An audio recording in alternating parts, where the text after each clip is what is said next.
Okay, to get an English perspective now on the recently ended series in India, we are joined by we have to bow and get on our hands and knees because we've got someone that really does know what he's talking about, and I think Webby and I will just be quiet for the next few minutes as we welcome to the show the analyst, Mr. Simon Hughes. Simon, welcome along to 98 Not Out.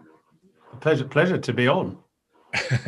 It makes a change not to see you in the back of a lorry for a change. Yeah, well, I've sort of made my back bedroom into what looks like the inside of a lorry, I suppose, with a few things hanging on the walls. So, people have said I look as if I'm in a broom cupboard or something. I don't mind. Basically, if we can talk about cricket, I don't think it matters where you are. So this is fine. And actually, it's a good way of using up all the cricketing crap I've got in my house, put it on the wall, and it makes it look like a sort of themed room. Yes. And I can see yours as well. Similar, and Webby as well in the background there. So, in a nutshell, how would you describe events in India over the last month or so? Well, we're not very good at playing spin, and we're not very good at bowling it, I guess, in a nutshell. That is a nutshell. The pitches were made to suit the Indian bowlers, and they exploited them brilliantly. I felt a bit sorry for a lot of the England batsmen because I felt on a couple of those pitches they were pretty tough, and you got two high-class spinners operating on them as well. So, actually, if you look at the averages of the Indian batsmen, they weren't a lot better. Apart from Rohit Sharma, who averaged 57, all the other Indian batsmen averaged under 30 until you got to Rishabh Pant. So they were tough conditions to play in. I'd say the hardest I've seen in India before. And not surprisingly, a fairly inexperienced England batting lineup, which chopped and changed with the rest and rotation policies as well, struggled. Do you think too tough? Do you think the conditions were too tough? You can't say it too tough, can you? I mean, it's what it is. They have a right to prepare pitches that suit their bowlers just as we do. So I think they were pretty difficult. I thought the first day pitch in Ahmedabad was rubbish. It was far too much in favour of the ball, and I feel sorry. As I say, I feel sorry for the batsmen really. But you don't want a pitch which is puffing and exploding. The Chennai pitch for the second test, where they went from one extreme to the other. The first test was flat. The second test was an absolute minefield. And the ball was taking off and hitting batsmen. It's almost in there. I remember Rohit Sharma, after lunch on the first day in Chennai, the second test, went to sweep, I think, Jack Leach, and he got hit in the helmet trying to sweep. And it wasn't a short ball. It just took off. That innings, Rohit Sharma's innings, turned the series because I don't think anyone else, apart from maybe Root, could have played that innings. Or maybe Pant, I suppose. So, he just took the wind out of England's sails on that first day in Chennai, the second test. The pitch was impossible, and England were always going to lose heavily. I know that we're in a rather strange world in general for all of us. How much do you think, and I guess this applies for both sides, how much does being in the biosecure bubble affect mentality? And if you were struggling, does that only make it worse? Yeah, definitely. Joe Root came on our show, a competitor of yours, I think, our virtual cricket club in October on a Thursday night. And he said even then, well before the India tour, it's tough. You're staying in hotels on the ground.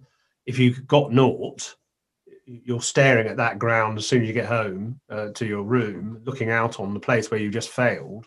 And then even worse, 6 o'clock in the morning, you hear the mowers going, cutting the outfield, open the curtains, and there it is again. And there's nowhere else to go. It must be difficult. I mean, obviously these guys stay in fantastic hotels. They're beautifully looked after. But cricket is such an intense game, especially Test cricket. It's such an intense game. You do need to get away sometimes. And so I understand they need a break, these guys. You can't just keep doing it all the time without some downtime. I always felt actually Marcus Trescothick, had a really tough time, even back in the day when he was opening the batting for one-dayers and tests and not going back to county cricket. He never had time because he was centrally contracted. And not surprisingly, slightly fragile character mentally, perhaps, he struggled. And that was, 15 years before the pandemic. So, yeah, it's a very intense environment, and I understand why they need a break. I just don't think they managed it particularly well. I think, and the trouble is, you've got that clash between, do you want to get your best test team out, or are you planning for the World T20? Well, it looks as if they're planning for the World T20, so the test team has sort of suffered a bit, really. It's a bit of a shame in an Ashes year, really, that we're overshadowed. I mean, a bit like 2019, an Ashes year overshadowed by the ICC World Cup, and a similar sort of thing seems to be happening again. Well, I mean, I suppose, to be fair to the authorities, they didn't plan it like that. It's just we lost a lot of cricket last year, and we're now playing catch up this year, and therefore you're getting unusual clashes, unusual selection dilemmas, difficulties, players that are trying to play 18 tests and 21 days in a year. Something has to give. I read your article in the Sunday Times yesterday, and something that I thought was really interesting was where you compared going to India in 2021 a bit like going to the Caribbean in the 80s, and the mental torture of in the old case, in the former case, pace and bounce, whereas now it's spin and the dusty wickets. Yeah, I think what I tried to make the contrast in a way between the physical challenge of playing the fast bowlers on slightly patchy pitches in the Caribbean and playing spinners, which is more of a mental challenge. It's not the physical difficulty quite so much. It's more the concentration, the precision, the constant, relentless interrogation of your technique. With men round the bat and noise all the time, and no break. I mean, of course, the West Indies are famous for their slow over rate because the bowlers would plod back to their mark and then eventually come in again. So you did have plenty of time to sort of clear your head and then face the next one. But there weren't many scoring opportunities, and obviously you needed great reflexes and you need to be brave as well because the protection wasn't great. Whereas this challenge in India is more about precision footwork, really spotting exactly what length the ball is, sort of laughing off the odd unplayable delivery, ignoring the fact there's fielders around the bat. It's a bit like, I think I use the word sporting claustrophobia. There's all those men round, and one tiny little mistake and they prey on it. You have to find a method, and not many did. And it's just exhausting that if you get those two spinners like they were, just preying on you and just hunting you down, undermining your method, it eats away at you in the end. Do you think maybe we didn't fight fire with fire and we didn't do the same? I mean, I accept our spinners possibly aren't in the league of Ashwin, but we didn't tend to crowd the bat a lot, did we? Well, you can't when you're going at 4 and over. What can you do? So. Yeah, I mean, the problem is that England kept losing early wickets, and so the spinners got on top. And whereas the Indians, they lost the odd early wicket, but they managed to kind of get through that early period where the ball was hard and spinning quite sharply. And gradually, as the bowlers tired and the pitch got softer, the ball got softer, they were able to pick up runs. So the Indian lower order was successful. The top order was no more successful than England's, really, apart from Rohit Sharma. England's spin bowling is not very good. And so Joe Root couldn't afford to put men round the bat because they'd have all got injured, wouldn't they? The fielders would have been bruised from the long hops and the full tosses that were served up. Do you think there's an obsession? We were talking to some of our youngsters about their views on this series. And one of the things that came out was an obsession at Colts level of everyone trying to be Jimmy Anderson or Stuart Broad and bowling seam or swing, and not enough encouragement or potential is there for young spin bowlers to come through. Is that something that you see as an issue? Yeah, very much so. I think it's always been an issue, actually. And I don't think we've ever been very brave in our use of spin at any level of the game, school cricket. And actually, it's a shame because spin is such a kind of beguiling thing to watch and actually entertaining to watch batsmen deal with as well. And ideally, the over rate's a bit quicker too. But unfortunately, young spinners, if they bowl the odd bad ball and get hit, they get whipped off, and captains will bring the seamers back on because that they feel that gives them an element of control. But it's a shame because a good young spinner can take so many wickets just because batsmen are not very good at dealing with the ball, up above the eye line. I wish we could encourage them a bit more. Obviously they're also playing on greenish pitches which don't spin very much, so the spin is almost like a release to batsmen sometimes as well. I just think we need more understanding about how to manage a spinner and not get so critical or impatient with them, and set and be quite clever about the fields you set as well. Set men on the drive because batsmen do hit the ball, but give them some protection as well and give them time to develop, which we just don't. Amar Verdi went on the tour. I was a bit disappointed that he didn't get given a go because, he's shown a lot of promise for Surrey in county cricket. And when he was selected, I thought, okay, well, this could be a left field choice, but he didn't feature. I can't really explain why. All I know is that he was not regarded with much confidence with the bat or in the field. Now, that shouldn't be the reason why you don't pick a spinner. And obviously, Monty Panesar is the classic example of someone who couldn't bat or field and yet was invaluable to England. So there has to be some level of tolerance. And I just don't think Dominic Bess at the moment has the right technique to be a good bowler. There's too much wrong with his action. So it would have been probably worth Vardy having a go. But they wanted to give Bess as much opportunity as possible to improve, I suppose. What were the positives that we can take from England's performance? I mean, it's very easy to highlight negatives, and a lot of people have been doing that. But what pleased you, if anything, about this Test series? Well, Joe Root's batting was outstanding. He got ground down by the responsibility, constantly having to come in early. Just the onerous task of being the only batsman that they could really rely on. But I thought he handled his responsibilities magnificently and also bowled well too. I thought Dan Lawrence was okay, was quite good. He looked sort of mobile, adaptable, quite sort of fleet of foot, quite brave, quite, looked as if he had a good head on to how to handle it. I mean, not much else. I thought Jack Leach bowled pretty well, actually. He's not a Monty Panesar. He's not a Phil Edmonds. He's probably not even a Phil Tufnell because he just hasn't quite got that art of how to sort of fox a batsman. He's just Is he a John Embury? Is he what, sorry? John Embury?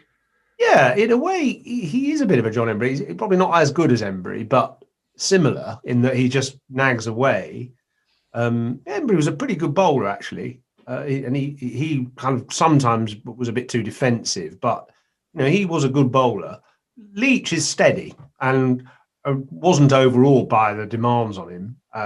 I think he improved as the series unfolded. So, yeah, I think he's a positive. I mean, he's never going to be a world beater, but if you could find a spinner that really took wickets and was reliable to go with him, then that would make a good pair.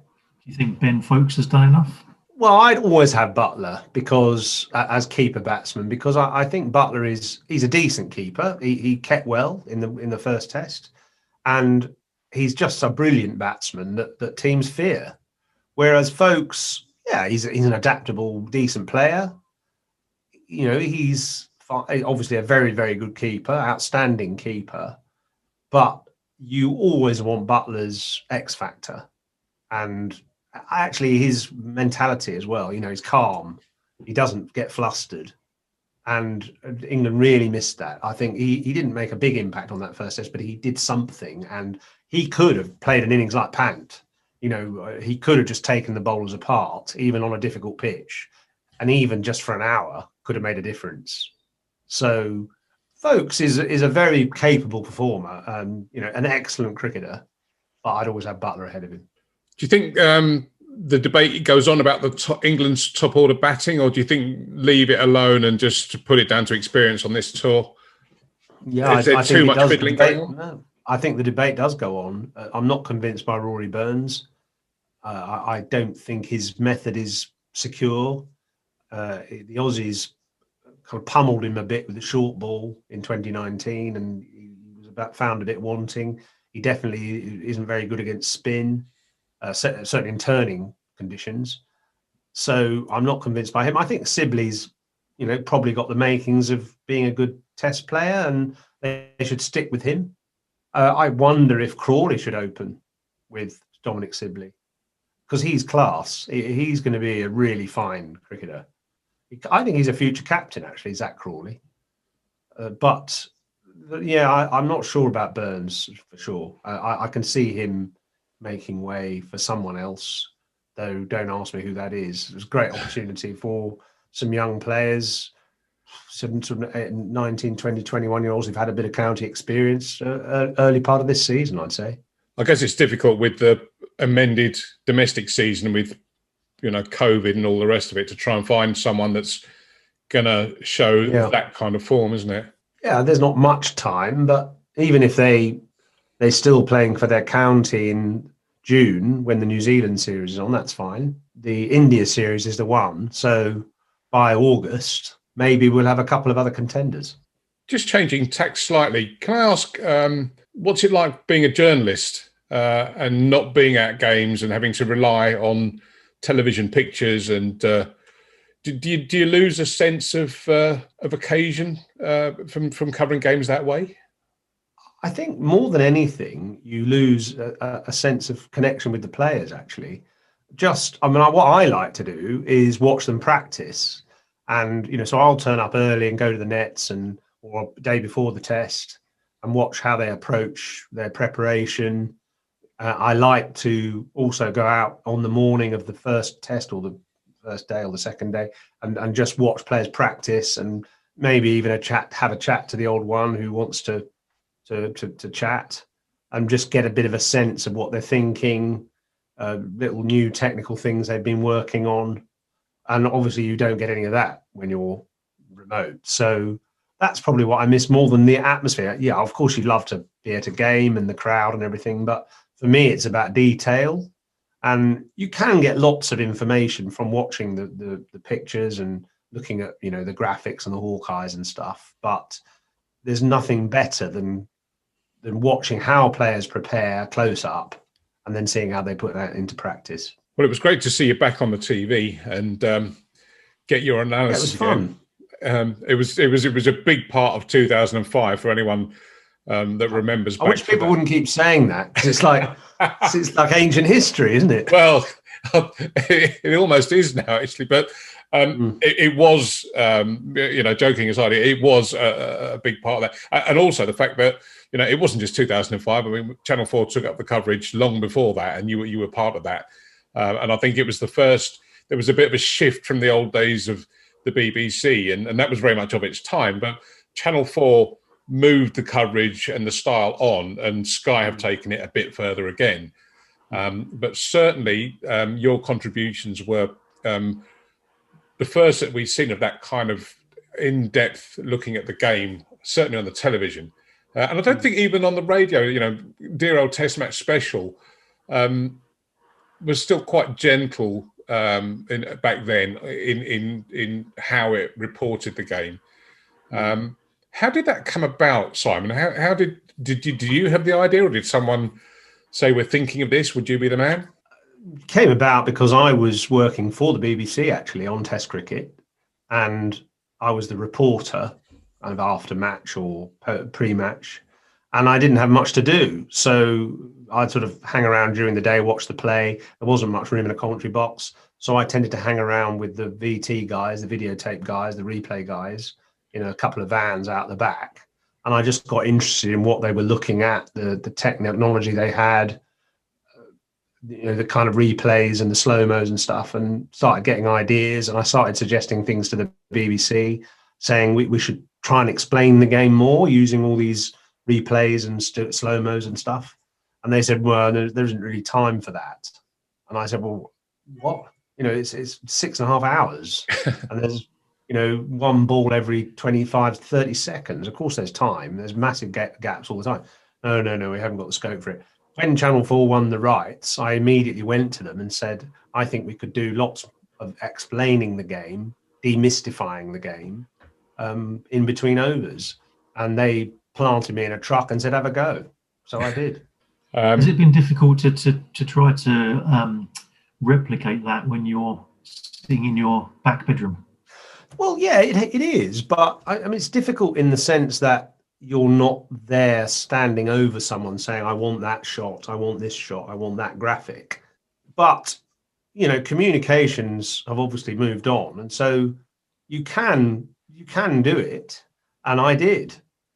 So I think it's a little bit harder, but it's not impossible.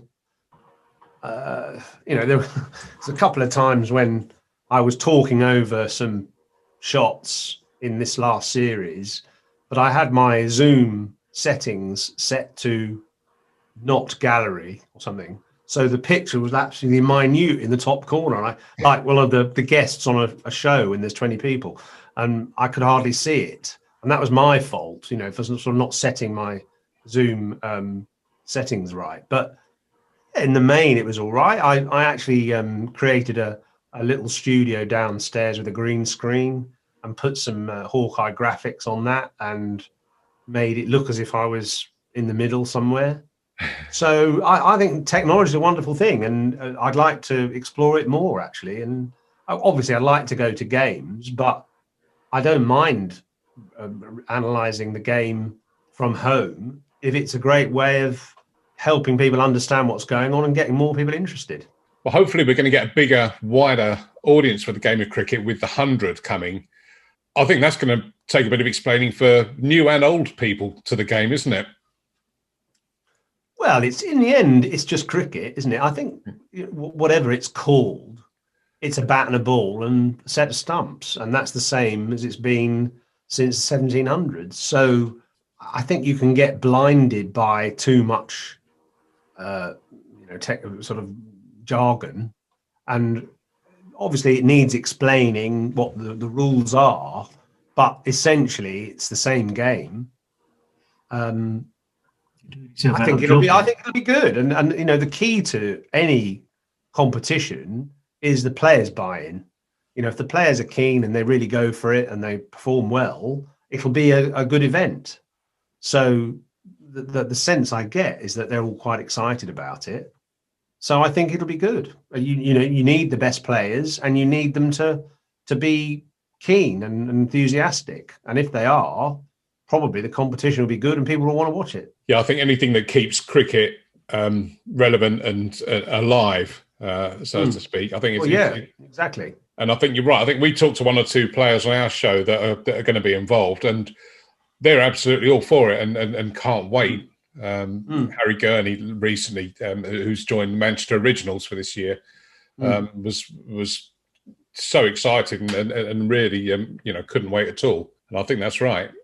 I'd definitely be like that if I was a player. I'd be, you want to play in front of a big crowd and lots of people watching on TV, and you want to be challenged, and hopefully they will. Yeah, just to wrap up that, talking of big crowds, that Ahmedabad Stadium, absolutely incredible. I mean, 110,000 potential spectators when things return to any kind of normality. I mean, that the MCG I always thought was one thing on Boxing Day, but I can't imagine the next level that Ahmedabad would be when India are there and performing in front of so many fans. It would be like Eden Gardens in the 80s or something.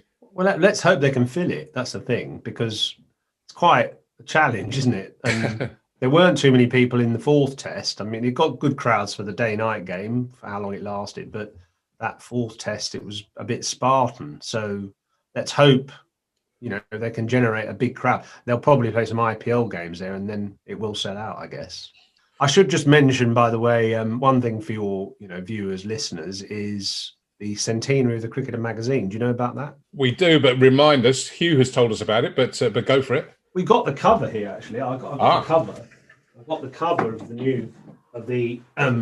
We had some quite interesting debates about this because, as you can probably see, it's got a lot of cricketers on it, and we kind of talked about who should be on it and who shouldn't. So the Cricketer was founded in 1921. So this next issue is the 100th year anniversary issue, and well, it'll be a collector's item because it's a double-sided sized issue as well, and has the whole history of the magazine.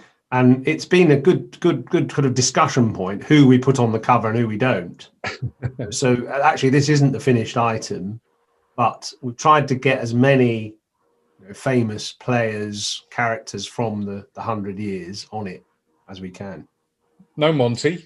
So, no, I don't think Monty's on it. I don't think he quite makes it. But obviously, it's cricketers from around the world as well, and from the 1920s onwards. So it's pretty hard getting too many on. And that issue's out at the end of March. So, and there's a special offer on it as well. So worth looking out for that. Of course, it's also got the wall chart for the summer's cricket as well. So it's a good one. What more could you want? Well, we'll put the details on the bottom of the screen, and we'll attach the links so that everyone can have a look and subscribe and buy and whatever else they need to do. Simon, fantastic talking to you. Really fascinating to get your thoughts. We appreciate you giving up some time for us. So, Simon Hughes, the Analyst, many, many thanks. That's a pleasure.